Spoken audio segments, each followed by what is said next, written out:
Wait, are you ever?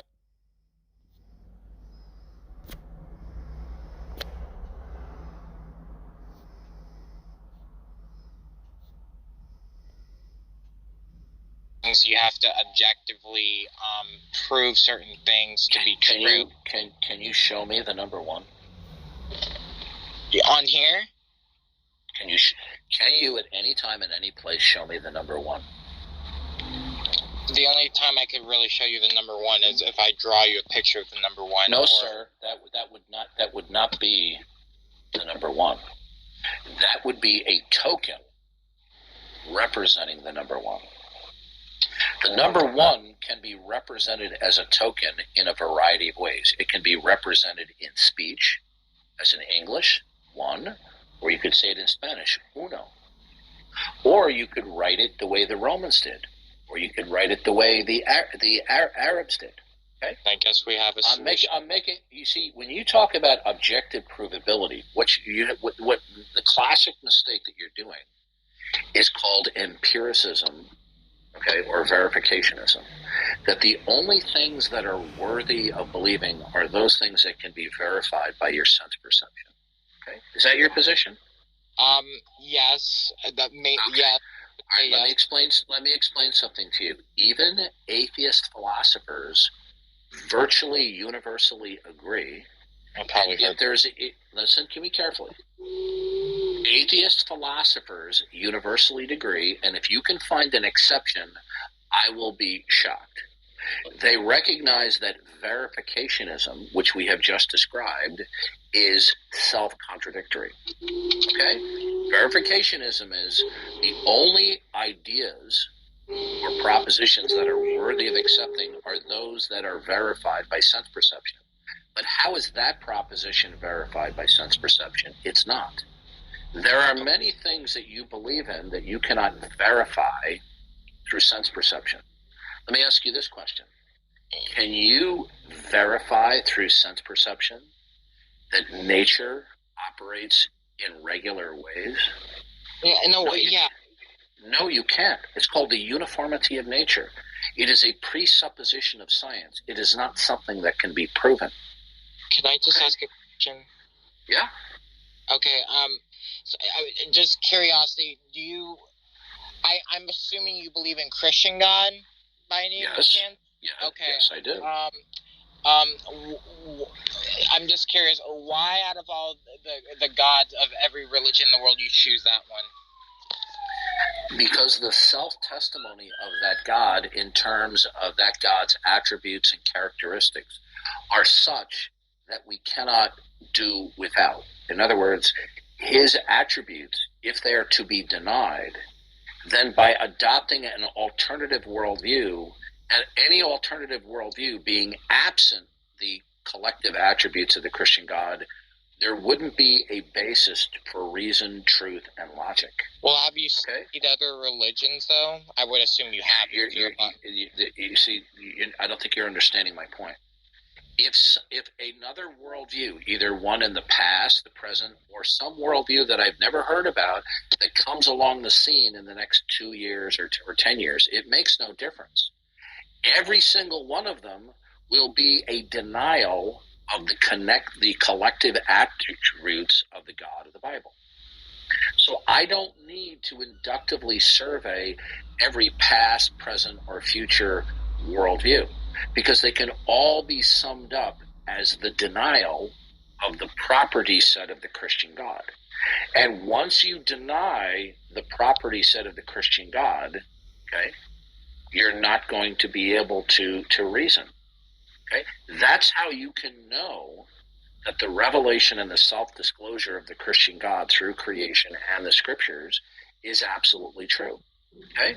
Now, this concept is called self-attestation and self-authentication. Now, either you will believe that self-authenticating can be real, or you will reject it. If nothing is self-authenticating, then you lose your ability to reason. So do you reject in principle that anything at all is self-authenticating? You mean in this world? Yeah. Do you reject in principle that anything at all could be self-authenticating? Can you be a bit more specific, please? Yeah. In the Christian worldview, when we study what God has said about himself from Genesis to Revelation, we find out that God is claiming that his communication of himself is always true. He cannot lie, right? And that whatever God says is true, right, and wise. And that God has the characteristics by which all things must be measured, okay? So the God of the Bible is, in essence, claiming to be self-attesting and self-authenticating. Now, which Bible? Okay, any English Bible you can derive this concept from. Now, like King James, the Catholic Bible. Sir, listen to me, okay? You're telling me, why do I and why should anybody believe the testimony of the God of the Bible? And I just explained it to you. Because his testimony of his attribute set is such that it is self-attesting, including that you cannot do without it. Okay? Don't you find, because, my background's Christian, so like Catholic and evangelical, Protestant, whatever, those are my backgrounds. I don't know too much information. Like I said, you think I'm a child compared to you, but the thing is, how old are you?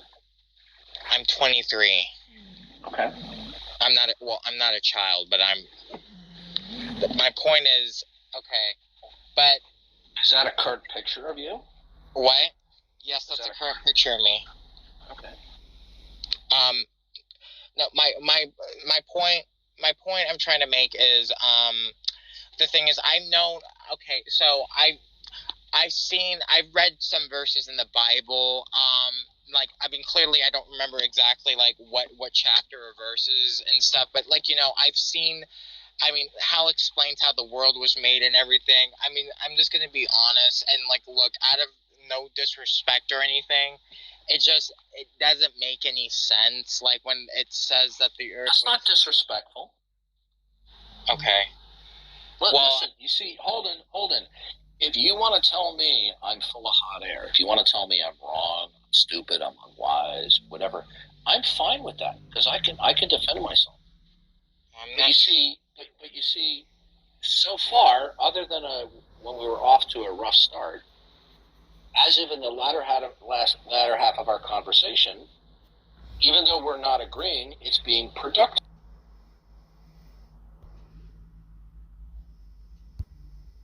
What does it mean to be a human being? Yeah, so that the point is, even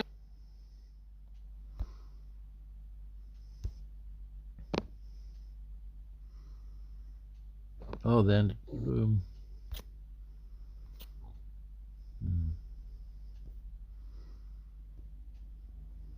I like it when Philip laughs. It always makes me laugh. You know, I don't remember. There's a cut of Cinemania where you say, like, you even have the right to kill them, but killing them is not a practical solution. Was that in the final cut, or was that? I think that's in. Yeah, I think that's in the final cut. I assumed you were being hyperbolic. That I gave you the benefit. I wouldn't actually like phrase it the way that I did now, but I was just sort of. What I was trying to say was that there isn't such a thing as, like, moral facts, and so therefore there'd be no reason why you would. Well, that's Beckle's position. I think my favorite line. I think my favorite line is with I forget the guy's name. You're talking about what normal is. Oh yeah, with Eric. Oh, Eric, that's it. He's the. Oh, I love that part. Yeah, he says, "What's normal? In prison, it's normal to be a rapist."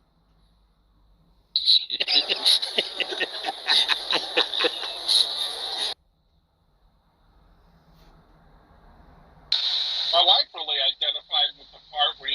like, don't invite me to your wedding. I'm not going to go to your funeral. I'm having shit to do. So is rapist the I have relented on that a little bit, though. I have gone to a couple weddings. I mean, that's sort of how we are. Like, the season finale of The Boys came on last Friday, and my sister's like, oh, let's watch it on Sunday afternoon. And my wife's like, fuck you. We're not waiting that long.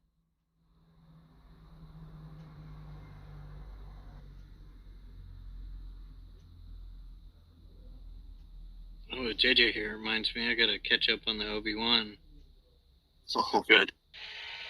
But no one ever. It was like a month ago. I haven't made it past episode 4, but I have the other episodes. Yeah, there was only 2 others. Right? There's 6, yeah. Yeah, I have 5 and 6. I just haven't watched them. Nothing's cool enough for Tom Rabbit. Oof.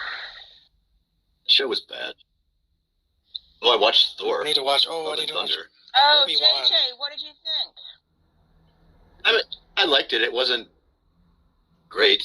But it There's sucked. parts I didn't like. It sucked. You thought it sucked? It sucked. Yeah. I'm not going to argue with that, actually. I think that's a valid opinion. I think sucked is pretty strong. I think you suck. How about that, JJ? You didn't debate my opinion? No, I think I've realized that Thor's no good on his own. He has to be, he's very entertaining as part of the Avengers, but on his own, it's just like the... Well, you didn't like Ragnarok? Didn't they put him with a bunch No, of... I don't really What like... about when he takes his shirt off? She was completely nude. No, Because Zeus flicked too hard. we've been through this, Jack. He's not my... You're kidding I me. really liked... No, I'm not. He's not. Yeah, that's just crazy. We don't want to explore this bad opinion. Fair enough. But Russell Crowe, I really liked seeing him. Christian Bale, who I don't really like, was really good. Look, he's a good actor, right? He made it work, but it was a stupid villain. It was a dumb plot. And it was, I don't know, I just didn't like it. I don't know what to tell you. I thought the plot was okay. They could have done it better, though. If that's what you mean. I just like him. I think he's really funny, juxtaposed against the Avengers. That's all. Like, it's just the contrast, right? That's what I like. So, I don't know. I really liked Ragnarok. That might be my favorite. I like Marvel Ragnarok. movie. I might not remember which one that was. It's the one with The the last fun one. one. The fun one. Oh, Jeff okay. Goldblum. Was that the one with the sister who was gonna, like, kill him? Yeah, yeah. Yeah. That's it. Yeah, With okay, maybe that was Jeff it. Goldblum. I love him. I mean, Thor is just kind of like one of the biggest comedy reliefs out of any of the Marvels that they've done well. Like, Spider-Man is okay, but he's not nearly as funny as you see him in historically. It could have been funnier. If it had just been, like, full-on funny. I did, JJ, I don't want to spoil, but I did think the whole Zeus thing was very funny. So I like that. Oh, I loved.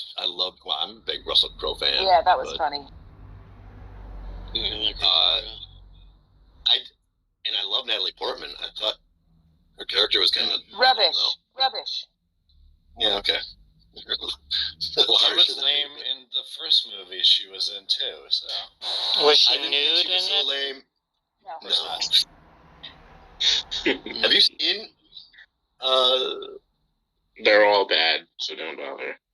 Don't bother watching. like all the other Thor movies, Have you seen the short film that she's in? or all the Marvel movies.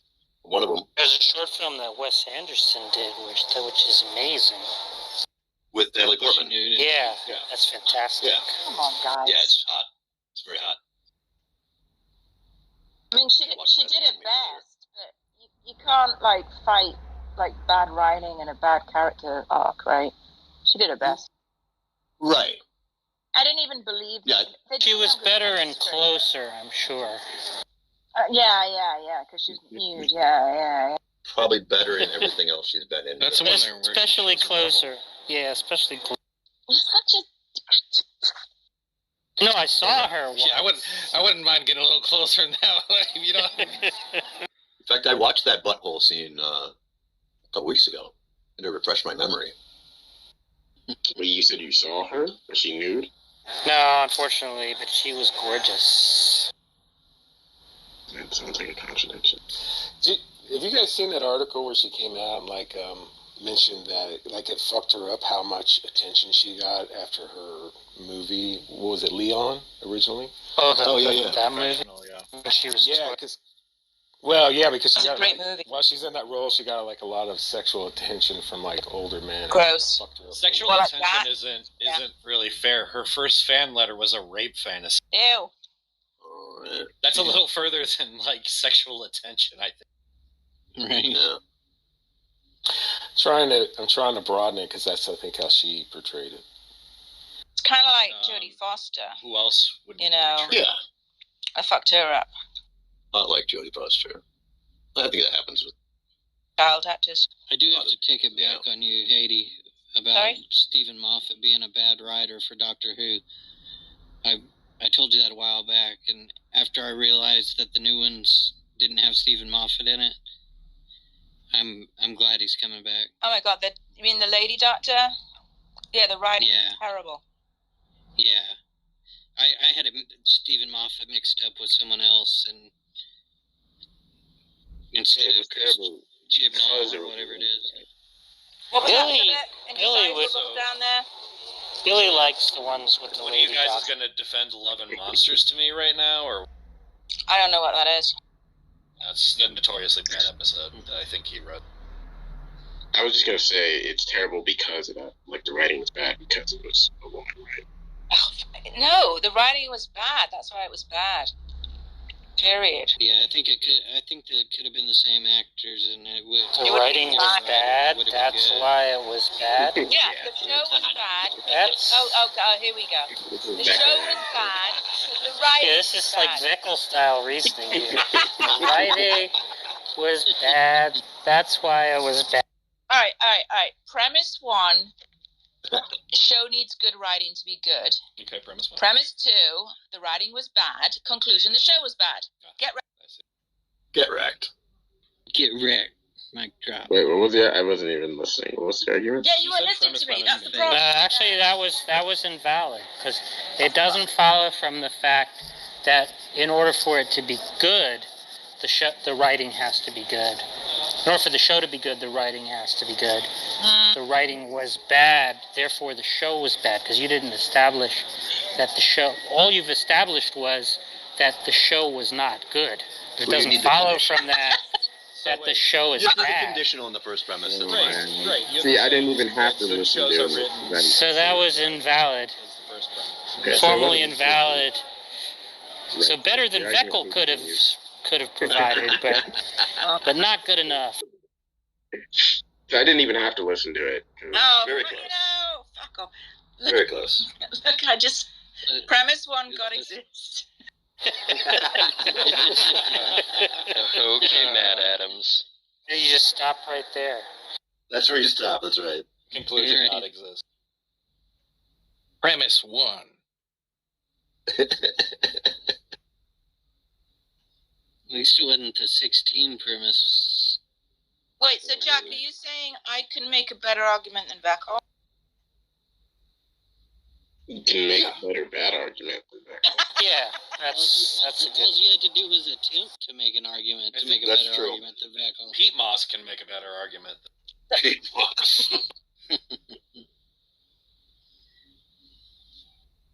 Is Pete Moss a person? No, just Sounds literally like the stuff. Stuff. I didn't want to say bullshit. Grows or on anything. trees I was trying to be nice. or rocks. But Pete Moss does sound like a person you should have said pond scum. You're right. Make a Pond better- Scum would make a better argument. That is Right. actually better. There you go. Thank you. Nobody's named Pond Scum. But I bet there's quite a few Pete Mosses. That's true.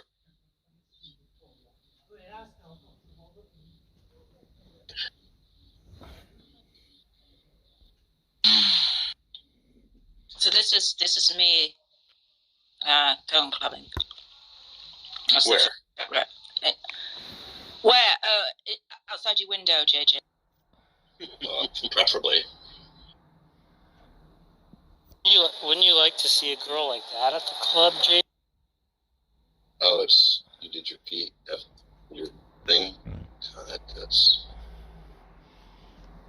Send me the raw data. Is that a picture of you with dark hair? Yeah, that's my natural hair color. Can't even find you yet. Ow. I mean, it was back then anyway. Oh yeah. Oh yeah, baby. Wait, how old are you then? Either 19 or 20, I'd say. So older than Natalie Portman. Correct. And That's good. How old is Natalie Portman now? Because she looks amazing. 40. Wow. Actually, is she 40? I think she's a little older. I think she's 41, 42. Nah, I don't think so.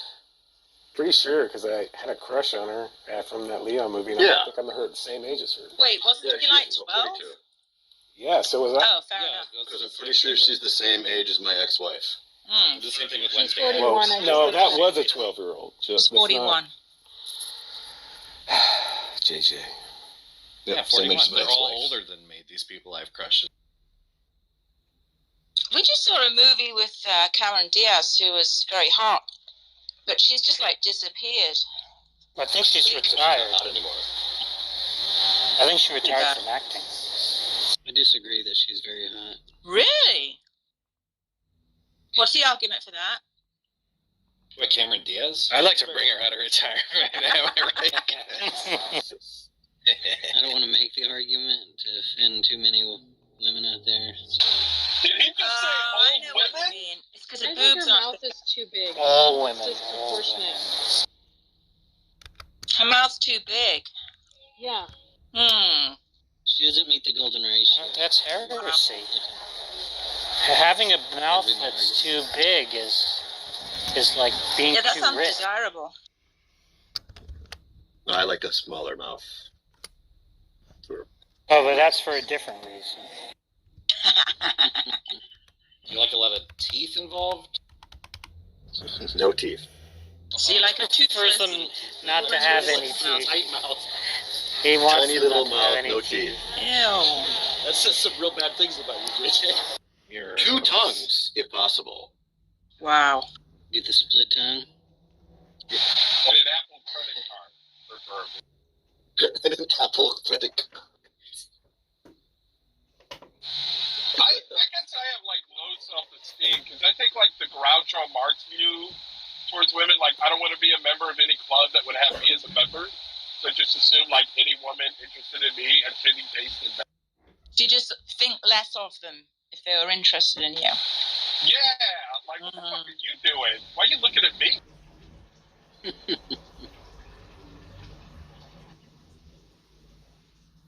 I only got married because I tricked her early. So, you know, Yuri's date went quite well, apparently. Did you hear about that, Jack? I don't think I heard about the date. Well, based on his recounting, she's pretty into him. But he's sort of, maybe he's got the Mo syndrome because he's kind of pulling back. Well, he likes lady boys. Oh, that might explain it. Well, that explains a lot. Yeah, because I don't think she has a penis. Yeah. But they were definitely flirting. You know, and she texted him afterwards. She's probably under certain misconceptions herself. What, that Yuri's a good guy or something? No. Yuri, because of his race, might lead you to expect certain things about him that are in fact not. Well, how do you know? How do you know they're not true? I mean, according to him.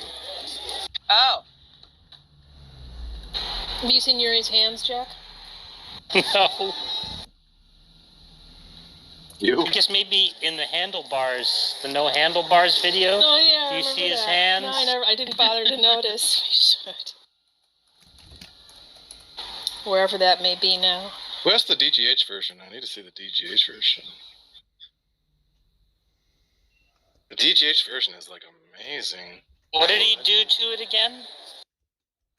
He like kind of like made it into sort of like stylized. It's almost like a it's like a Van Gogh like brush stroke kind of like. Oh. I don't know how to describe it. You remember?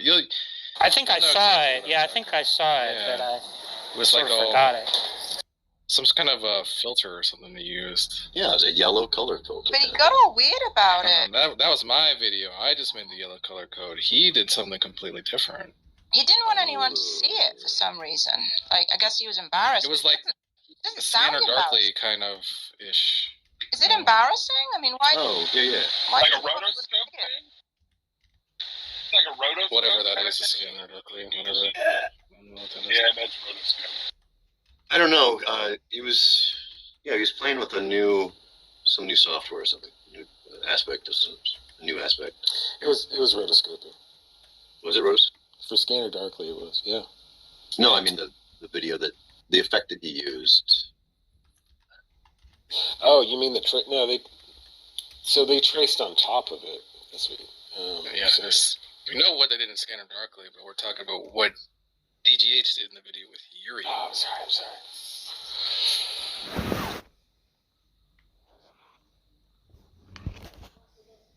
Who or what is DGH? But I might have it. I'll look later.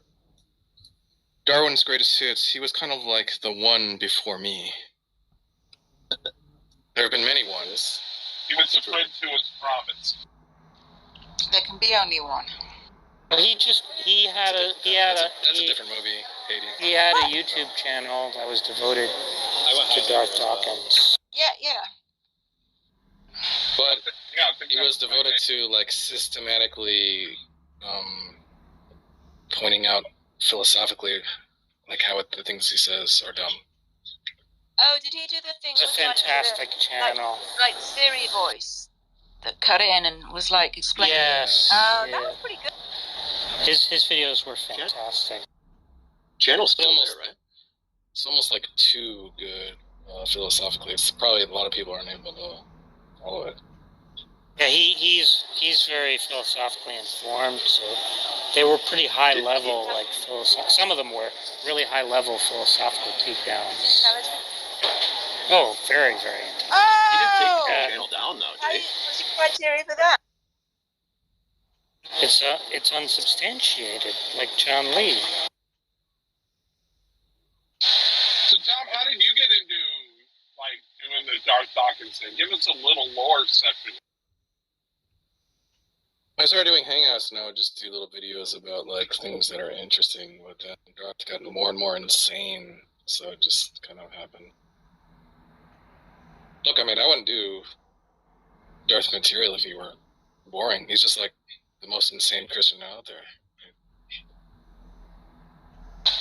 Yeah. Well, maybe not insane. He's just the most like He's one of the Over the meanest. top. personality. Yeah, Definitely he's like- one of the meanest. Yeah, he's got all the cool attributes you want for like wacky Christian.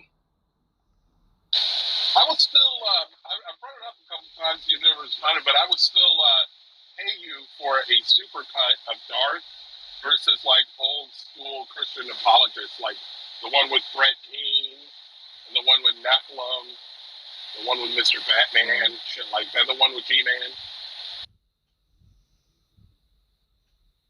He's talked to Nephilim recently. Oh, we talked to him again?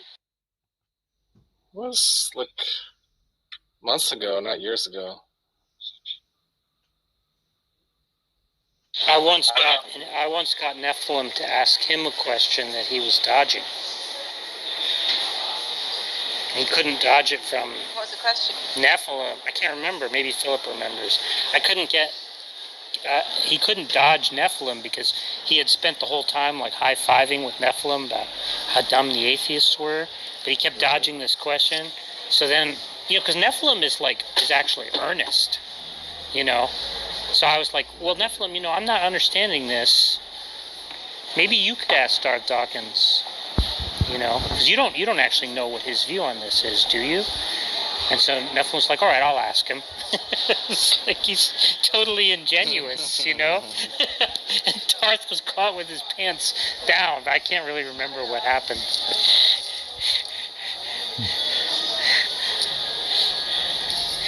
There was a time when Nephilim was doing like a live stream or something, and he showed his browser window, and there was There was an escort. more done. No, it was an escort. It was an escort service. He had in his bookmarks, or in his it was in his bookmarks. He was screen sharing, and he clicked on like his bookmarks, and he had bookmarked an escort service in San Francisco, I think. Oh, Wow. are you talking about Nephilim Free? Yeah. No, that's Yeah. Christian. Was he like? His stories of his experiences with God are the most awesome. Like they sound erotic. Well, you know he believes in the... Do you know about the lunar bukkake hypothesis? Wait, what's? Yeah. Do you know... Yeah, something. First of all, do you know No, I what don't. What bukkake is? Because it's not going to be fun. She doesn't know what bukkake... Oh, she knows. Just say it I anyway. don't. Yes, say that. What is it? I mean, I've It's heard a type of porn. Okay, yeah, come on. It's a type Well- of porn where, like, a group of guys, like, ejaculate on a woman. Where on a woman? Like, all On her over. face. Disgusting. Yeah, they pretend that they are all Cinnabon employees, and they're gonna all ice the same bun. Wait, we need Jack. Jack, we can't quite hear you. Can you speak up a little louder? I'm not actually embarrassed about saying it. The lady. But anyway, The kids at the next table didn't. well, no, if there were children, I wouldn't do it. But I was, when you were repeatedly yelling at Beckel and just over and over calling them, "Hey ball licker, hey ball licker," I was hoping that there was an elderly couple right next to you. What's lunar bukkake? I was in a Panera, so I was a little bit worried people were going to get mad because I was kind of yelling. But yeah, anyway, the lunar bukkake hypothesis, I think it's the idea that what explains the craters on the moon or something is that, like, something caused the oceans on the Earth to explode, and that, like, the water from the oceans, Noah's flood. yeah, something like Noah's flood caused the waters from the ocean to, like, project, like, rocks onto the moon or something, so that to cause the craters there. Yeah, I've heard that one. Something like that. It's some crazy hypothesis like that. And the moon was a little closer at the time. I thought it was that, like, the question of where did all the water go was explained by it was bukkakeed out into, like, space. Pockmarked the moon. I thought that was what it was. Well, the moon was in college, and it needed a little extra money for a car. And it met a guy in the back of the dispensary who said he could make her a model. Oh no. You guys don't need me to His tell you the rest, stories you are- know it. You know the thought. Hands up. They can all be viewed through like an erotic lens. Yeah, that seems a bit of a stretch to call it cocky. But, I don't know. I mean, explosion. You just have to hear him tell it. Explosion doesn't necessarily mean like that kind of explosion. He talks in a monotone voice. It's just straight. I used to use him to fall asleep. He would talk to himself for 8 hours. No one had to be in the room with him. He would just sit there and talk 8 hours straight until the hangout would kill it. Well, And then he would start up a new one and do the same thing again. So did anyone confront him about the escort thing? Yeah, we just not address it.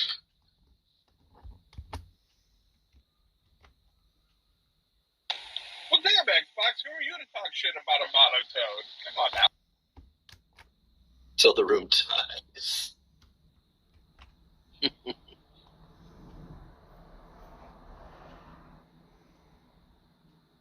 Okay, since we're talking about old school YouTubers and Tom Rabbit videos, him screaming at the mod on, I think it was Politics server, and then begging Tom to take the video down is a weekly watch around.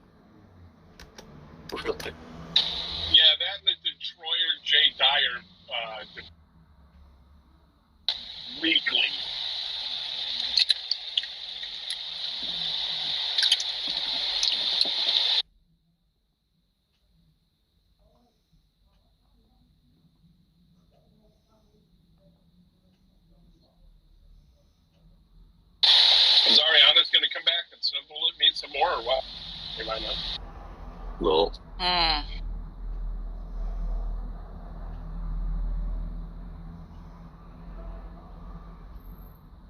Oh no, he was pretty good in the room yesterday that you kept alive.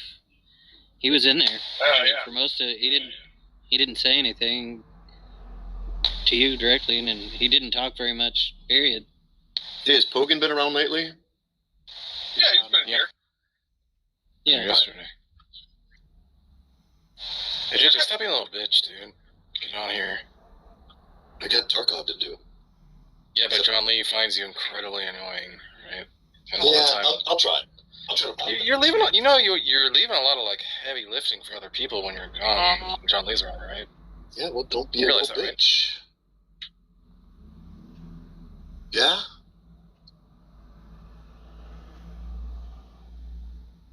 No, I'm not a little bitch. I mean, I basically do what you tell me, but, I'm not a, as you wish kind of Wesley. I'm not a Wesley. You're not blonde enough. I am dark blonde. Really? I thought you were brown hair. Dark blonde. It's like a dirty blonde. Jack, did you talk to that guy G that was running around here during the middle of the day today? Oh, he ended up an okay guy. Did he? Yeah, I judged too hastily. I thought he was trolling, but I just think he was just asking weird questions, and I kind of interpreted them as trollish. But he was actually fine in the end. I picked him as earnest. I didn't think he was being dumb on purpose. No, I didn't. But just dumb. I just couldn't understand. Yeah. I think that some people who English is a second language, people who learn other languages first sort of think differently sometimes. And I took it as he had a trouble with the concept. Yeah, well, it didn't help because Michael Zoll was tag teaming, and I think that might have helped me think he was a troll because Michael Zoll was like, yeah, that's right, that's a good question, and he was trolling. So yeah, Rooster was in the chat doing Rooster shit. The Holocaust denier. Yeah, Rooster's he's beyond the pale dishonesty. He's absolutely insane. So. I've just recently come across him, and it's not. Who are you talking about? Rooster. Oh, Rooster. Holocaust denier. Is he really the only person I've come upon here that's conspicuously lying? He's definitely.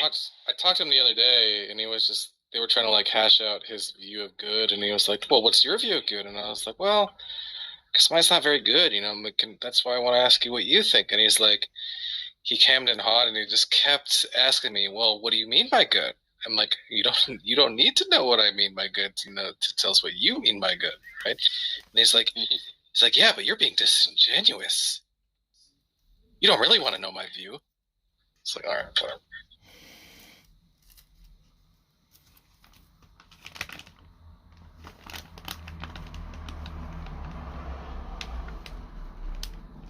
JJ, did we tell you about Matt Slick? No. He came on last night and he told us a load of ghost stories. It was really cool. Oh no. Oh yeah. Yeah, you've got to rewatch that room. Necromancy. Well, What was look, it called? apparently the claim is out that he was a necromancer. That was actually not fulfilled. I was pretty excited, but. And he also talks a little bit about his daughter. Oh my God! What did he say? Only You talking about Rachel? bring it up and not fuck him off. He has two daughters. He talks about his daughter a lot, but he's not usually talking about Rachel. He's talking about the other one. Yeah. No, I heard him actually talk asked about. him a few questions about it. Oh my God! What did he say? He was. I asked in a way which was extremely cautious, right? So he did answer a little bit, but the answers were not very good or satisfying answers. So it was something like, no, what he said. It's There are like, two there's sides so to like every story. nebulous that is like almost a non. But he was actually kind of talking about it. I have to re-listen to it. I think It's in the replay. I think he said something like the relationship is strained or it's difficult, something like that. But very Here's the interesting part. I remember now. The interesting part was that he said that with regards to Rachel and like the reasons why she has like grievances or maybe there's tension between them, he said that it's the case that, how do you word it? Sometimes like if you don't have all the information, then it's easy to like be upset at someone, but when you do have the information, then you can understand why someone did what they did. And so I asked him, like, if that's the case, seems like you're saying that Rachel isn't privy to some of the details or reasons that you had for doing what you did, and she's mad about what you did. But if she knew why you did what you did, then she wouldn't be mad at you. And then I said, if that's the case, then why not tell her so that she's no longer mad at you or something like that? Or there's no conflict, whatever it is. And he said, well, what did he say? He just said something like, well, you know, he said family. Some things are just family, something, you know, and then he didn't really answer. Yeah, he shut it down. But I think he said more than, like, I can't believe Tom just puts on some kind of like respectful voice, right? And people forget that he puts everyone's shit on YouTube. No, but I don't usually put stuff like that on YouTube. No, I know, but it's just weird to me. Tom That people like trust. If you go to Matt Slick's profile on Clubhouse and go to who he's following, he follows Ella, which is his own daughter's porn account. Well, maybe that's the only way he gets to see her. Really? Yeah, you can do it right now. Jesus, that was dark. That was dark. Follows on. It's not even following his daughter. He's following his daughter's stage name. That's follows on what? Did you guys read her blog On Clubhouse. that she wrote about like growing up and as a slick? Yeah, it was pretty awful. Peter with Rob. Oh yeah. What? I don't know. I don't remember that. It just sounded just terrible. From like they had to read the Bible every night, and he would like quiz them on it, and it was just really. And they were all told they were like pieces of shit kind of thing. You know, they weren't good enough. It sounded really bad. Oh yeah, so yeah, I said because he started off by saying, so some of you might know I have 3 daughters, and you know 3 daughters. Rachel, you might know her for stuff. That's exactly like how he said it. Stuff, quote unquote. Yeah. Poor guy. I think he thinks that it's like widely public that his daughter is in porn, but it's not, you know. It's not known by the larger side of the internet. He's just mistaken about that. We used to talk to her. Yeah. But I think their estrangement, is it because she's an atheist? Or because she's just like realized, you know, he was like perhaps not the best parent? I feel like it's because she's an atheist. That's Well, why. she's a pantheist. Same thing, JJ. Well, I don't even know if they're like a stranger or anything. I was very like ambiguous They were. about like. Well, I just said like, you know, there's some kind of conflict between. There's some sort of issue, right? That's all. I was very, very nondescript about like whatever it is that's going on between them. Yeah. It takes a lot out of me not to post the video of the porn bombing. Stay strong, Gigi. However, the Bible clearly tells us what's damnable and what isn't. Now, if a whole lot of people... In the blog, it said they It makes you feel really uncomfortable. I saw it. Saw it. It's like one. And most atheists. So God doesn't exist because. God doesn't exist because God doesn't exist. That's where I'm at. That's just purely circular and arbitrary. It is. They're both circular arguments, and they're never going to not be circular arguments. So Well, just here's on my well, here, side. well, here's the problem. The argument from God. How could we argue from God if it didn't entail invoking God's self-disclosure? I know that's a problem, right? It's circular. Why is that a problem? Because it's circular. It's invoking itself. No. Okay, sir. No. We're talking. God is okay. What's your mother's middle name? Alice. Okay. So how do you know that her name is Alice? Well, it was Alice. Okay, was. She you know it because she disclosed it. Well, that's a form of communication. That's a form of revelation. Sure, that's what her mother named. Okay. Now, but you see, the real issue isn't that it's circular. The real issue is you don't want God to exist, but you don't want to admit that you're being arbitrary. Okay? You say God doesn't exist because God doesn't exist. I'm not asserting to you that God exists because God exists. Did I do that? You have. Asked. No. I do not. No, I do not, nor have I ever asserted God exists, therefore God exists. I've never said that. You've confirmed that this argument is sir, listen to me. No.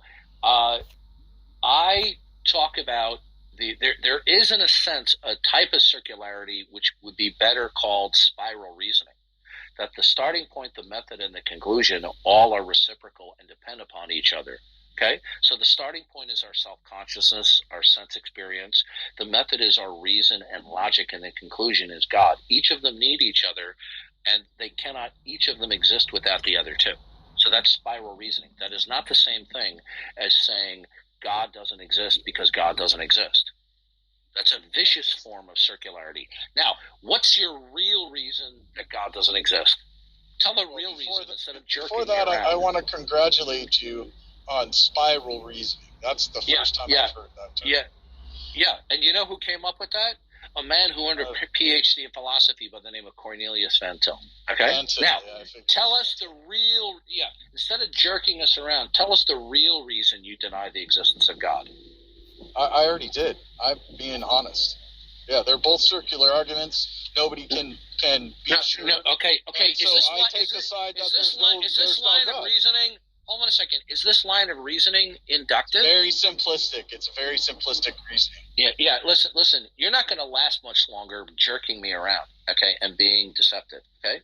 Is your reasoning deductive? Is your reasoning? Look, keep on bickering at me. See how long you last. Not bickering. Okay? You're the one bickering with me. You are. Keep asking me what my reason is. Goodbye. Bye. Yeah. Troll. Yeah. He's gone. Okay. You see, folks, this is what we're left with. We cannot find any mature-minded, intelligent, truthful atheists. We can't find them. This is what we get. Okay? This type of mentality. With Jack Angst One knuckle-dragging idiot after another. Okay? That was not very impressive. So I was trying to discern the argument.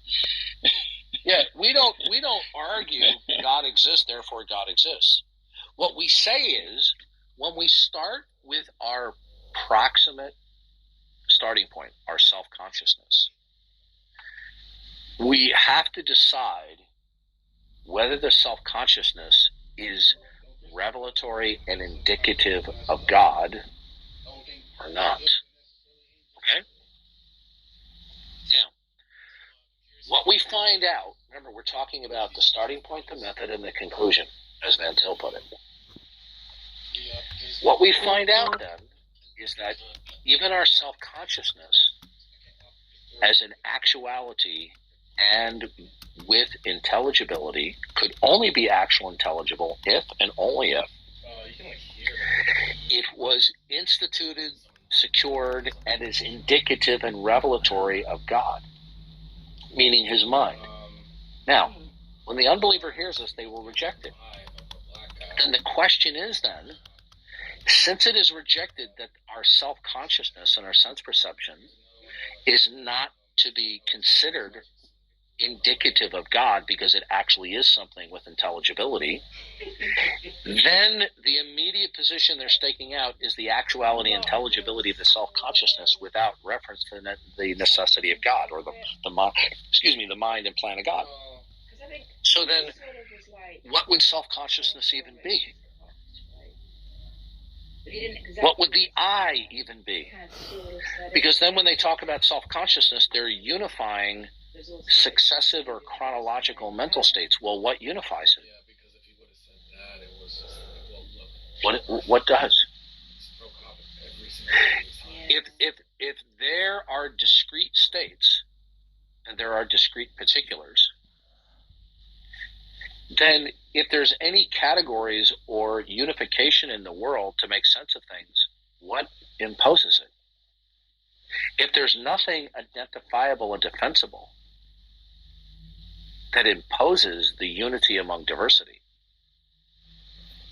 then how does one's self-consciousness, the I, how is it even intelligible? Okay?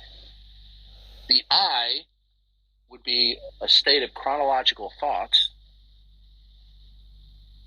It's indicative of God, and God is the one who secures the unity of those successive states in the I of the individual. Now, if that is rejected, then where does the I come from? What unifies these successive thoughts? What are you going to say, I do? It's because the thought at T10 says that all previous thoughts from T1 to T10 are unified because at T1 you think they're unified?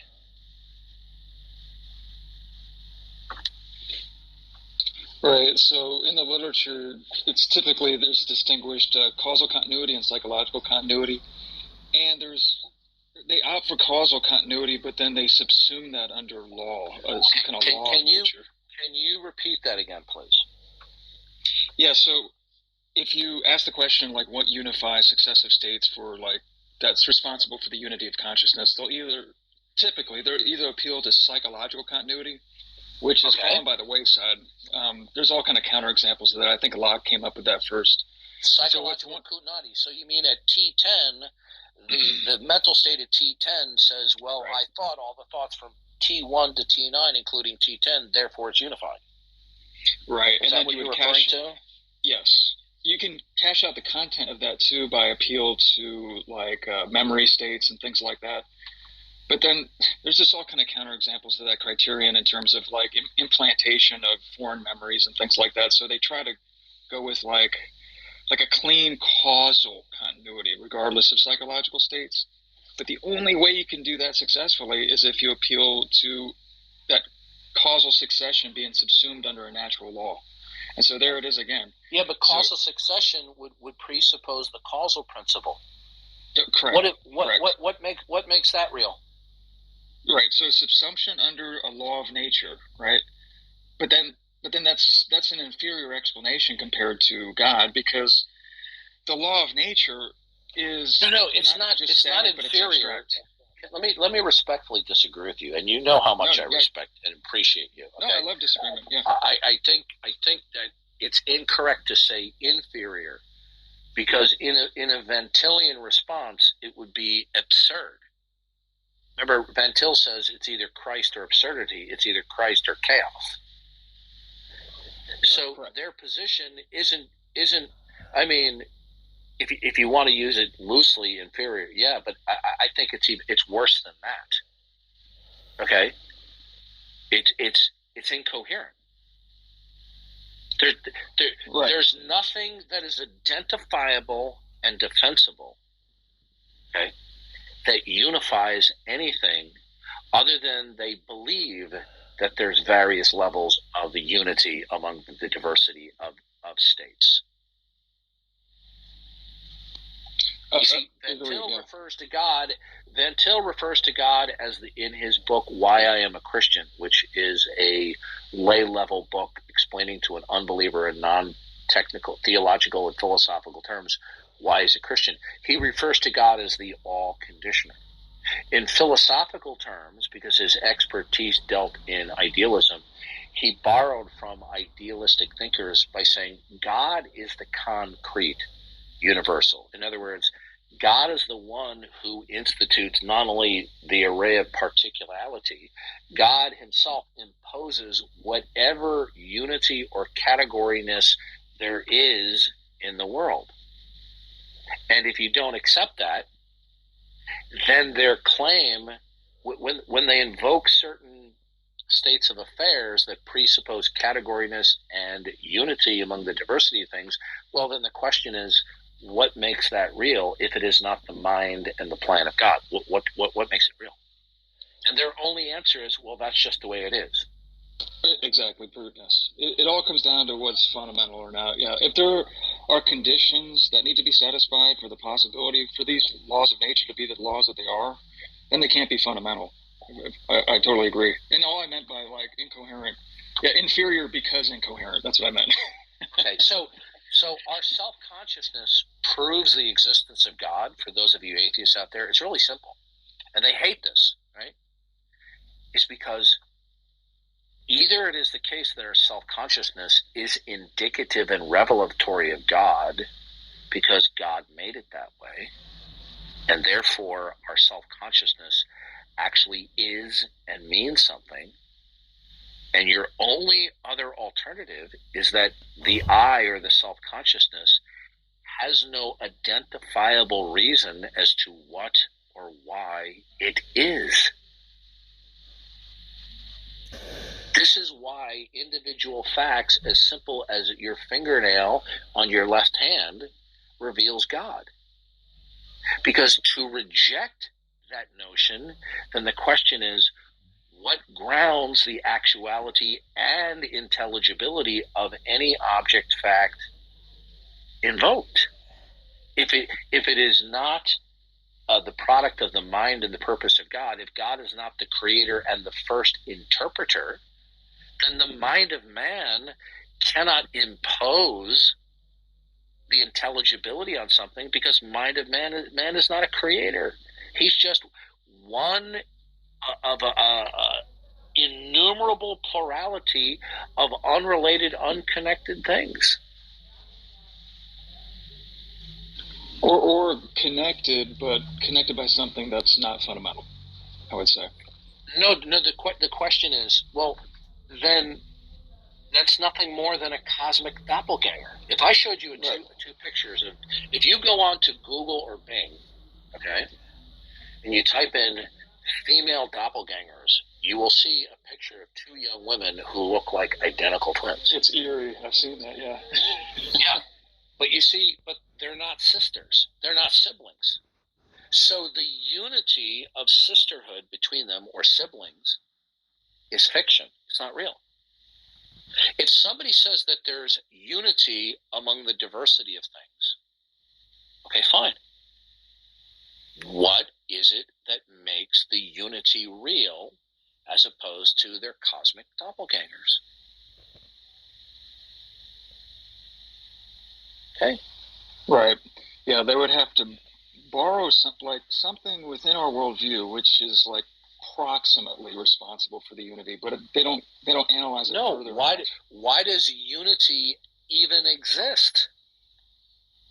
In their worldview, when you trace it back far enough, I can't seize upon any good candidate. Suppose one of those young women won the lottery and she had no living relatives and she died, and the other woman went before the court and said, I am her only remaining next of kin and I'm entitled to her estate because I'm her twin sister. And then the judge finds out, you're not her sister. You're just a doppelganger. If they were sisters, there would have been something that imposed or sustained it. So when she claimed that she was a sister in order to gain the inheritance, the judge would say, no, that doesn't exist. The sisterhood doesn't exist. When the unbeliever claims directly or indirectly, explicitly or implicitly, that they use terms of categories and universals and unity, they're just invoking cosmic doppelgangers.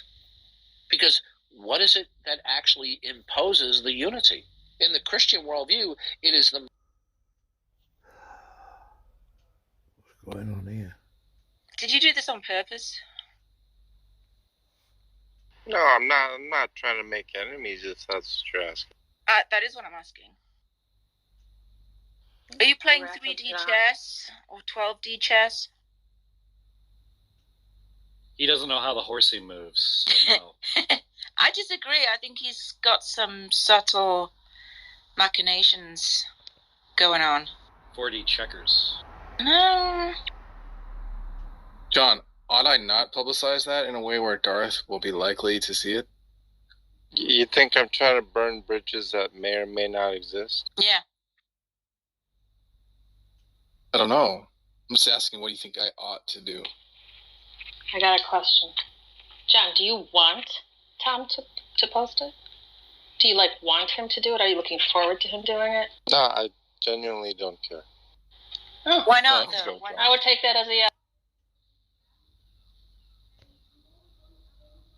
Something's going on here. I think John's a John, little how about resentful. this? John, how about this, man? Why don't you do this? Oh, actually, you can't. You're blocked. Shit, I was going to say you should just go in there and preemptively tell him that you think that he delights in black people being blown away because they're black.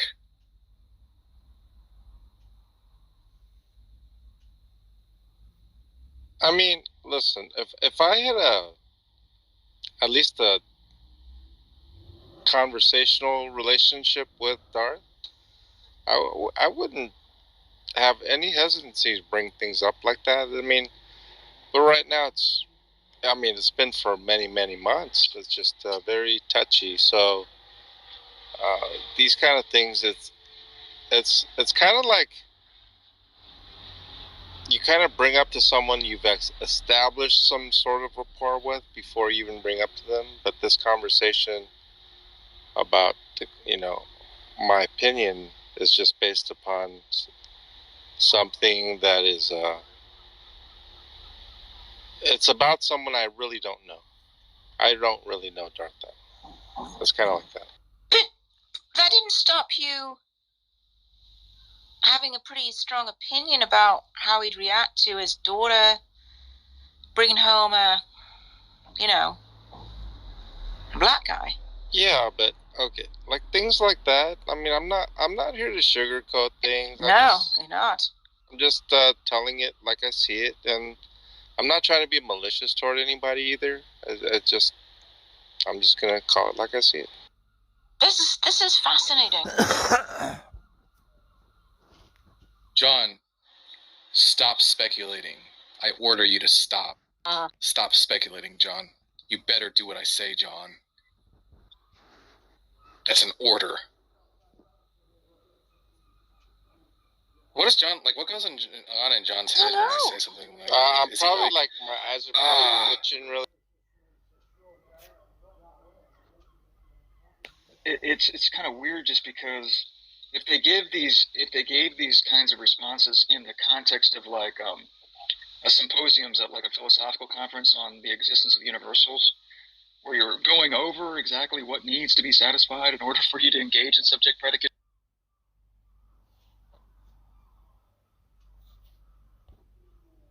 You really have a spine when you're saying that Darth enjoys watching exclusively videos of black people getting blown away because they're black. I mean, that takes a spine to say that.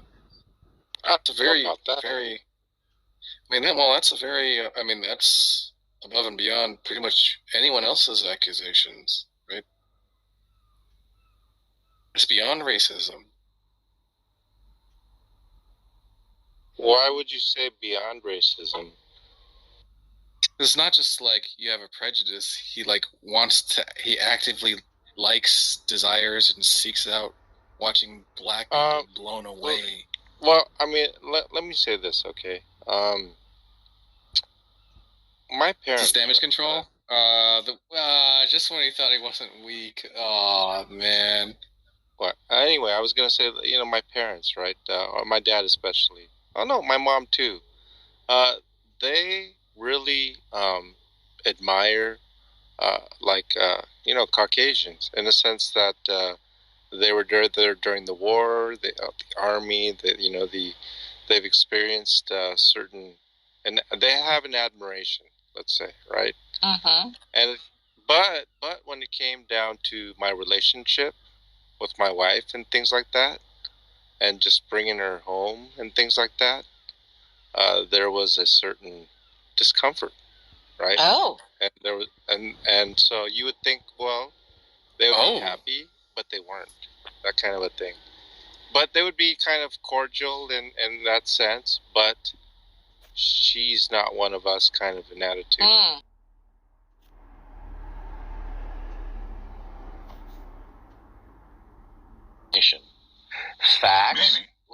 Facts will either reference the necessity of God, or facts will be without referencing the necessity of God. Do you understand? Yeah. Transcendentalists, right? Right. Now, if facts are taken to reference the necessity of God, then God logically coexists. If facts are invoked without referencing the necessity of God, then logically God cannot coexist. So, when you invoke facts, do you positively reference the necessity of God? No. Okay. Then what you do affirm about facts, that facts can and will be invoked without referencing the necessity of God, it follows from that God does not logically coexist. So what you do affirm about facts entails the denial of the existence of God. By your logic, and if you insist, not by my logic. It necessarily follows. If we have two worlds, we have the God world and the not God world. In the God world, all facts that are not God universally derive and depend upon the necessity of God. In the not God world, all facts individually and collectively, universally, do not necessitate deriving and depending upon God. You are invoking facts that can only reside in the not God world. Yeah, I think we both are, right? No, sir. I am invoking facts that can only reside in the God world. But you said all facts other than God. So what about God? I mean, God is invoked, but by what? By what argument? You're changing the parameters of what I'm trying to point out. I'm showing you that your claim to suspend judgment isn't true, because you have an attitude, you have a disposition toward facts. That's okay. I don't mean to make a claim that there isn't something that I don't have any evidence for which there is nothing. Benjamin, one of the biggest problems I have with unbelievers is their either inability or their refusal to focus on what I am immediately saying to them. You will either invoke facts that necessitate referencing God, or you will invoke facts without referencing the necessity of God. Good. Now, those facts that you are invoking can only reside in the not God world. Sure, I'm comfortable with that. No complaints. Right. So that what you do affirm and commits you to the non-existence of God. That's okay. Good. So stop claiming that you're merely unconvinced. So God doesn't exist because? It looks to me like people make up gods, not the other way around. That's a fallacy. Even Kai Nielsen, the Encyclopedia Britannica author on atheism, stated in one of his books, all of the reasons may fail for the existence of God, but it still can be the case that God exists. Yeah, it could be. The fact that people have faulty... It's a probability proposition for me. No, sir. Because you see, God's existence is not probabilistic or contingent. That's a category error. Now, your position is God doesn't exist. Okay? So what you're saying is, because some people or many people have faulty reasonings by which they make the conclusion that God exists, therefore God doesn't exist. That's a non sequitur. Could be. My position, Darth, is I enjoy talking to you. No, it's not could be. It is a non sequitur. It's not could be. It is a non sequitur. Okay, I accept that analysis. It's a non sequitur. Let me ask you this question.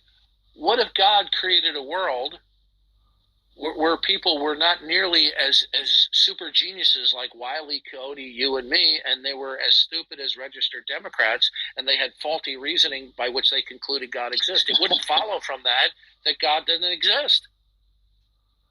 If all God created was Democrats, it would raise the question, though, wouldn't it? It just means that their reason to the conclusion is wrong. It doesn't mean the conclusion is wrong. Fair enough. So that's a fallacy. So God doesn't exist because? I think that's the It doesn't exist for me because I don't get there. Okay, sir, are you arbitrarily declaring God doesn't exist? I'm just saying that I used to believe in God and I don't anymore. That's a dodge. Well, you say it's a dodge. That's just my experience. Yeah, good. My experience is I'm kicking you from the room. Goodbye. He's just trying to trying to get a rise out of you, Dorothy. He's just trying to. And guess what? And guess Probably what? for some YouTube video. He did. I just kicked him out of the room. There you go. You see, this is what they do. They dodge, they dance, they lie, they evade, they deceive. It's that simple. Listen, I gotta run. I'm gonna leave you as the mod, Matt. Okay? I'm here for probably 30 more minutes. I think I'll be here. Matt, I have a question. I wanted to ask Darth, but he had to run. Could I pose it to you real quick? I'll do the best I can because I got this poopy diaper in front of me. What's up, Dad? So Darth's argument about Revelation, I like it, but I think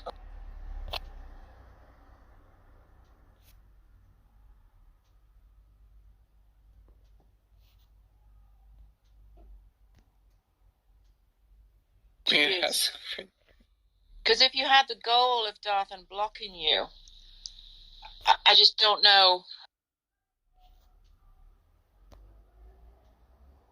God hates sin, God hates divorce, etc., etc. There are things that God does hate. Okay, but Isaiah 45:7 says, I form the light and create darkness. You're right there. You're reading a wrong translation. That's simply calamity or natural disasters. God is not the author of evil, and he asked a different question, King. So please don't try to answer questions. I asked if God made hate or something outside of it, like how our emotions are. Like, you know, did God make these emotions and then employ them upon himself?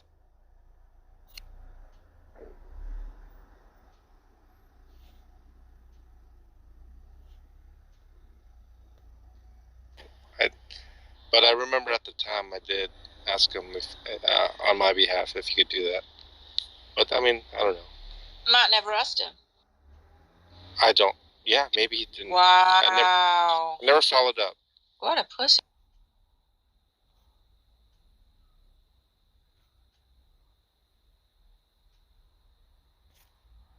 But I'll tell you what. I mean, if it's the case that that he's that sensitive to the point where he's going to just behave a certain way toward me, well then, you know, it's not like I'm trying to walk on eggshells around the guy. I mean, I'm just careful as it is, but just being who, like, I try to accommodate people in a sense of their sensitivity, but I mean, there comes a point where, you know, like, it would be wrong on my part to try to overly accommodate somebody, and that's just how I view it. And there's certain situations around me going on also, and it's not that different. John, would you say that Darth is fragile? I would say sensitive. How about Snowflake? Snowflake. Well, I gotta say, I mean, I give you respect for that. Yeah, me too. Unlike Veckel, who's a fucking craven, you know, bootlicker. I didn't say that. However, I lose respect when I have the respect for you because you do see what's obvious, but then when Veckel's here, you try to back Veckel up because you're a piece of shit, Yeah, that's true. That's You could have. Yeah, that's what's so hilarious. Did what Darth said, was that racist? Obviously. But maybe Veckel has a different opinion. What's wrong with that? I'm probably trolling against the Star Chamber. Yeah, well, we know that. Yeah, but The funny thing is, that's actually good for us, because the whole point of sort of Tom's campaign is to show that you guys, just in order to maintain Christian solidarity, will come up with excuses for racism. Right. John, this is the best part, right? So committed to that. But by the way, no one's fooled by it in the first place, right? This Christian solidarity thing, it's just a joke to everyone. Everyone sees right through it. But to show that all these principles and stuff, these strongly held beliefs that people like John have, where, look, John says, I despise racism. But when it comes to some sort of like clubhouse room where people are like, talking to Veckel, all that goes out the window. It's fucking hilarious. Well, he's got competing. Wait a minute. Right, but Okay, Tom, you have to understand that Darth has his opinion, Veckel has his opinion. Now, just because he has his opinion doesn't mean I'm here to change his opinion or convince him otherwise. You guys may, right? But I don't have that motivation, right? We're not here to change his opinion, right? I mean, if he changes his opinion or not, if he agrees with us, that's fine, that's great. But like Jack said, part of it is to just showcase your guys' dumbassery. shine a light, you might say. Yeah, I mean the mental gymnastics is great for us too, right? It just shows how far you're willing to go to try and rationalize something that even you are just saying is obvious, right? It's great. It's really kind of like a win-win situation for us. It's basically a lose-lose for you. That's so funny because I actually think it's a win-win situation for if you want to say us and lose for you guys. What? So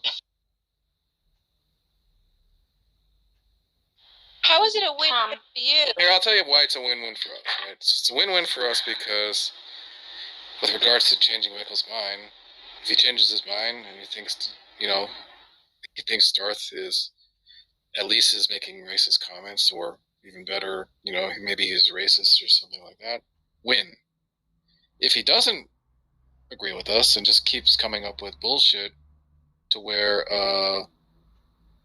it's just more and more extreme and ridiculous as to how far he'll go to try and rationalize, that's also a win because he looks stupid. With regards to Christian solidarity, it's a win if you put aside your own principles in order to have Christian solidarity with Veckel. That's fucking hilarious because you're saying that it was obviously racist, right? And then minutes later you're defending Veckel as any way you can. That's a win because you look like a dumbass. And then if you just don't put aside your principles and you agree that it's obviously racist, then we got a Christian calling out another Christian. That's a win for us. It's always a win for us. Yeah, this is the way I look at it, Tom. Now, I'm just gonna give this analogy, right? Where, I went through 4 years of people who were utterly deranged at Trump being president. Every single comment. They wanted to come to a Republican and say, this is what you voted for this guy? You think he's a Christian? You stupid. And then this is like that, right? I'll make my comments about Trump. I'll be critical of Trump. I have no problem with that, right? But the issue is, now you're in a room and they're trying to get someone else, right? Just similar situation to this. And they're so committed to trying to get that person to turn on Trump and call him all sorts of things, ball licker, I mean, whatever, and just to insult him to the point where, and then they think they've somehow, they're doing their, I mean, they think that they are gaining progress or leverage or whatever the thing is. And when I look at that attempt, when I look at these attempts, I look at them as utterly pathetic, and they don't realize that they're the ones making the spectacle out of themselves and their foolish attempts in order to try to cause division with an agenda is utterly pathetic. So we have different perspectives, Tom. I don't really understand what you're saying that much, though. What is it? Why is it that you think that you can see this racism, but Veckel can't? No, I think. I mean, I thought your position was that it's a win-win for you, but you described a win, not a win-win. You described a way in which it's a win. What's the win? Where's there a lose in your activity? What? Are you saying it's a win-lose? I'm just saying that calling Veckel up, calling him all sorts of names, just looking like totally deranged people, totally ganging up on him, having Veckel defend himself. It's to me. I mean, and so I was here. I mean, did I try to white knight Veckel? No. Did I try to defend him? Not really. I was trolling a little bit. Not granted, right? But that is a defense. That is defense. Yeah. Well, I mean, yeah, exactly. I'm not here to try to defend Veckel in a sense. No, you are. I think that you have your right to your opinion, Tom. I think he has his right to opinion. Now, is his opinion perhaps a little partisan? Is it a little bit irrational at times, inconsistent, maybe even hypocritical? Well, sure, right? But I mean, doesn't a lot of other people? I mean, if you really want to scrutinize hypocrisy and things like that, well, look in the mirror, every one of you. It's just whataboutism, though. That's just whataboutism. Well, I get it. I mean, I'm it's not just like it's just completely irrelevant to the claim, right? So you're just trying to distract. I guess whatever activity. I'll put it this way: whatever activity is going on the stage on that last room is. You guys think, well, the focus is this. Darth Dawkins, Veckel, this, right? And if I'm not forced to focus on what you guys are focused on, right? And so if I'm focused on something else, right, I wouldn't call that a whataboutism at all, Tom. Not at all. You may think it is, but it's not. Do you think people viewing that video will conclude that it was like degenerate atheists, bullying Veckel? Do you think that's what the perception? Depends on the audience. Well, you know the audience. Well, I think it'll be. I think it'll be powerful. I think I have a better grasp of racism, but when it comes to like cancel culture, maybe. I feel victimized in many ways. Maybe I see certain... Yeah, and so in that case, maybe I'm not always understanding. Something funny about the cancel culture thing, right? Because it doesn't seem like the god of Calvinism is against cancel culture. That's a strange comment. What do you mean by that, Jack? Well, I mean, do you think that the god of Calvin believes in, like, untrammeled free speech?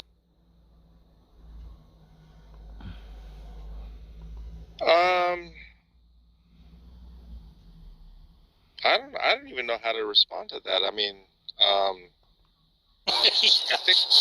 you don't? I mean, this is somebody who strikes people down, right, for blasphemy. Well, I mean, there's a certain thing about freedom, and whether libertarian or not, and God. I mean, I often quote James Madison, and it's basically like might butcher his quote, but it says like, whilst we assert for ourselves the freedom to profess and observe the religion we believe to be of divine origin, we cannot deny an equal freedom to those minds who have not yielded to the evidence which has convinced us. If we don't, it's unto God may an account of it be rendered, not unto man, or something to that effect. And I really like that quote in the sense that people have the freedom to believe, disbelieve in God, to believe a good, bad, or otherwise. There just seems like an intrinsic right that we have. Is there an intrinsic right to blaspheme?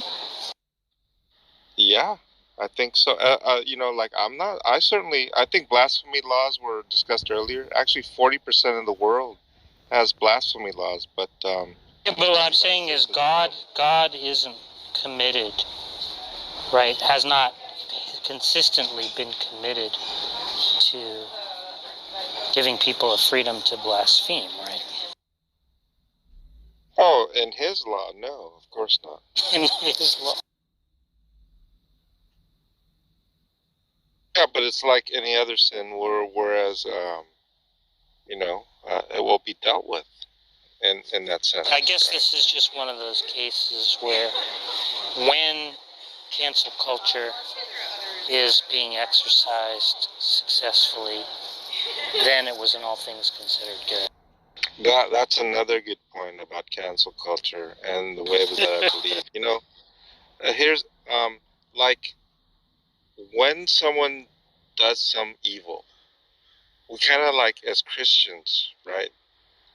We leave it up to God and His wrath and let God take care of it. Now, when it comes to people without God, then it's like, well, there's no God to take care of it. We're going to take care of it ourselves. We're going to be the power, right? And I just think of that personally. I think that's very evil, right? People may not, because maybe they feel justified, because if we don't take care of it in our society, well, then who will? It's not just going to magically become better, and it's just a different mind frame. You're a tactical bullshitter, John. Cool.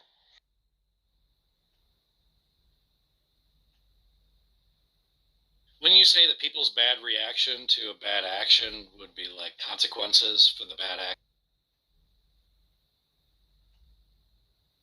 So if you get canceled for doing something bad, that's just the consequence of doing something bad. What's wrong? I guess this is how I look at it.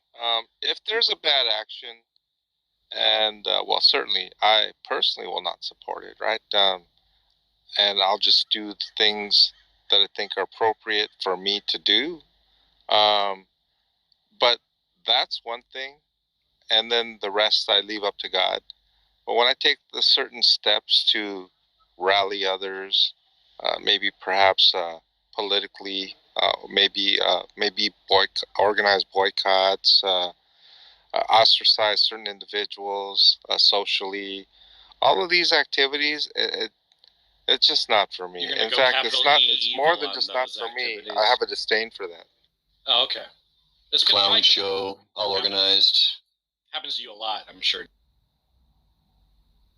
Yeah, and that's why I said that maybe perhaps I have a way of dealing with it, because I mean, if you've experienced like 100+ people just following you, trying to get you removed, your account removed, reporting you, lying about you.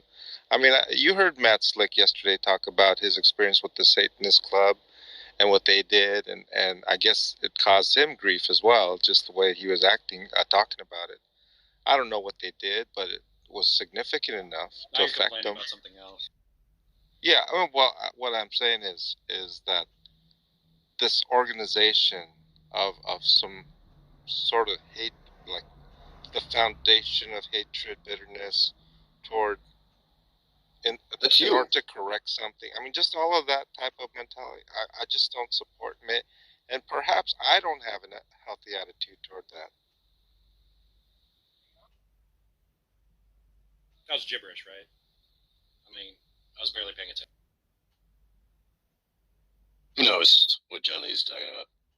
I guess my point is that he doesn't really have a principled stance against cancel culture. He's against cancel culture, the kind of cancel culture in which he's a victim. Yeah, that's what it sounds like to me. Yeah, I wouldn't disagree with that.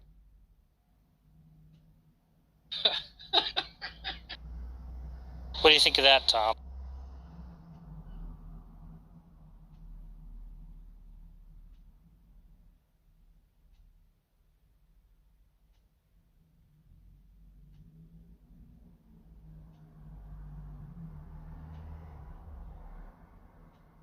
I never claimed to have the proper perspective on like cancel culture, but I am active in kind of needling the leaders of whatever organization, being critical, maybe alleging some hypocrisy out there, or some bias or double standard. I mean, I will do that. I don't need to do that, but it's almost like a lashing out, and I acknowledge that's a character defect on my part. This is turning into free therapy, and I don't like that for you. Well, too bad. Well, I'm suggesting someone smarter than me interrupt you.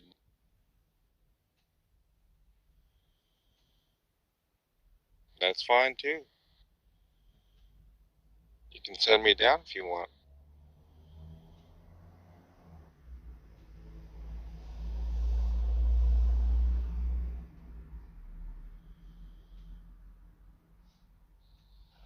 Are we going to have that debate, John? I would.